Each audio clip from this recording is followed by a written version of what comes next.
आता मथुरला बघण्यासाठी सरपंच साहेब सुद्धा इथे आलेले आहेत, तर त्यांना विचारतो ते कुठले सरपंच आहेत.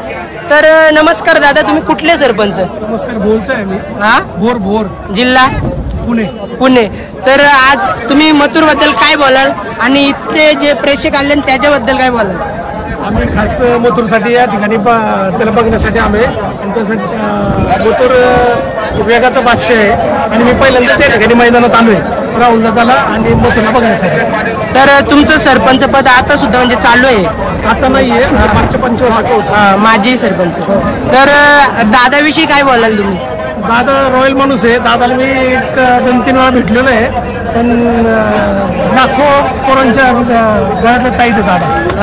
तर आता झाली का दादांची भेट तुम्हाला? हा, झाली, मग अशीच झाली भेट. मग फोटो वगैरे काय असं? फोटो काय आमचे चालूच असतात ना.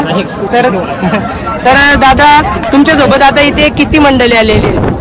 आम्ही भोरून आलो, 15-20 जण आलेलो आहे. शिरोळचे ते मित्र आहेत ते सुद्धा आलेले आहेत. तर तुम्ही आजपर्यंत मथुरच्या किती शर्यती बघितलेल्या आहेत असे समोरासमोर? बरेच शर्यती बघितलेले आहेत, पण युट्यूबवरती बघितलेले आहेत. लाईव्ह आता पहिल्यांदाच बघायला आलो. हा का? तर कसं वाटलं आज तुम्हाला लाईव्ह बघून?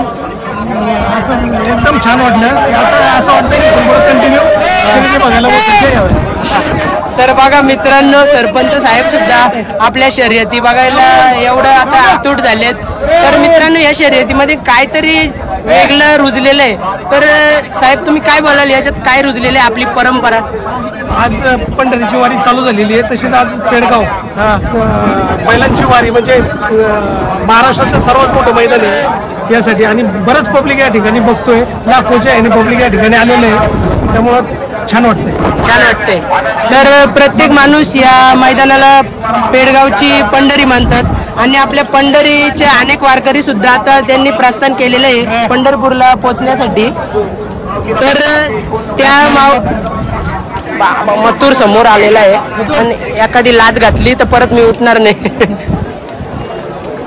चला दादा, धन्यवाद, चांगली माहिती दिली तुम्ही आमच्या मथुर विषयी.